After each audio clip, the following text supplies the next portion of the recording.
آپ بھی کر رہے ہیں, منسٹر ہیلتھ صاحب بھی کر رہے ہیں, چیزوں میں کچھ حد تک بہتری آنا شروع ہوئی ہے. ہم اس کو 100% نہیں کہہ سکتے, لیکن سب سے زیادہ ابھی بھی جو سروسز ہیں اس میں میڈیسن نہیں مل رہی, ایکسیس ختم ہو گئی ہے. میں اس کے کمرے تک لوگوں کی جو سرجیکل کا سامان ہے وہ منگوایا جا رہا ہے, اور اے سی اب تک مکمل فنکشن نہیں. ایک تو کچھ چیزوں میں ہم نے روک دیا کیونکہ وہاں ری ویمپنگ شروع ہونے والی ہے. ابھی کر دیں گے اور اس کے بعد 15-20 دن بعد دوبارہ سے وہ توڑ پھوڑ ہوئے گی. سروسز کا پورا ماسٹر پلان تیار ہو گیا ہے. سیکٹری ہیلتھ جو ہے ڈیلی بیسس پہ اس کی میٹنگ کر رہے ہیں.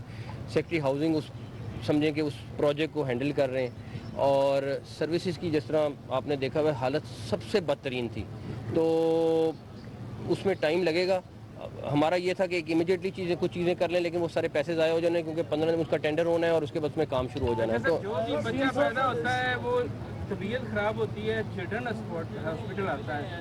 جہاں بچے پیدا ہوتے ہیں نرسریاں نہیں ہیں ہاسپٹلوں کے اندر, ریفرل سسٹم بھی ابھی تک شروع نہیں ہوا, تو اس کی کیا؟ دیکھیں میں تو ہمارا دیکھیں بہت تھوڑا سا ٹینیور ہے, اور جس میں ہمارا یہ کہ جتنے دن ہمارے پاس ہیں جو چیز ہے نا ہم اس کو ٹھیک کر رہے ہیں, ہم نئی چیز کوئی نہیں کر رہے. سی ایم صاحب آج جو سیلاب زدگان کا دورہ کیا گیا اس میں آپ بتا سکتے ہیں ابھی تک کتنے لوگوں کو ریسکیو کیا ہے؟ بہت سے لوگ ایسے جو جانور اپنے مویشی جو ہیں وہ بھی باہر لانے کو راضی نہیں ہے, اور جو جن کو ریسکیو کیا گیا وہ واپس جانے کے لیے 24 گھنٹوں میں 6,500 بندوں کو نکالا ہے, اور لوگ ان کو بار بار کہہ رہے ہیں ان کی جان کو خطرہ, وہ پھر نکلنے کی کوشش کرتے ہیں.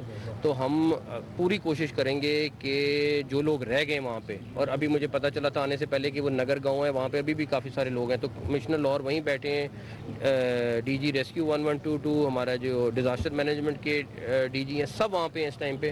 تو وہ ہوپ فلی ان شاء اللہ تعالیٰ ان کو روک رہے ہیں. ہم 144 لگا دیں. صاحب یہ بڑے زبردست کام ہے آپ کو کر رہے ہیں, لیکن ایک افسوسناک واقعہ جڑاوالا میں بھی پیش آیا ہے. اس کے اوپر کل وہاں پہ انشاءاللہ آپ کو سر ڈیٹیل میں کریں گے, وہاں جا رہے ہیں اور وہاں پہ جا کے ڈیٹیل میں. میرا پرائس کنٹرول کمیٹیاں کیوں نہیں فعال کی جا رہی؟ شہر میں بہت سارے لوگ جو ہیں وہ شکایت کر رہے ہیں کہ مہنگے دام میں چیزیں فروخت کی نہیں, ہماری ڈی سی صاحبہ یہاں موجود ہیں, ڈیلی بیسس پہ اس کی میٹنگ کر رہے ہیں. لیکن انفلیشن اوور آل ملک میں بڑی ہوئی ہے, ہم اس کو دیکھیں سر مہنگائی تو ہے لیکن جو چیزیں مہنگی وہ نہیں ہونے. آپ کو میں بتا نہیں سکتا, ایک پہلے طریقہ ہوتا تھا کہ ڈیلی پریس لی جاری کریں, اتنی ایف آئی آر ہو جائیں. بہت ایکشن ہو رہے ہیں لیکن لوگوں کو ہیوملیٹ نہیں کرنا ہے. میرا تھوڑا سا سوچ میں فرق ہے.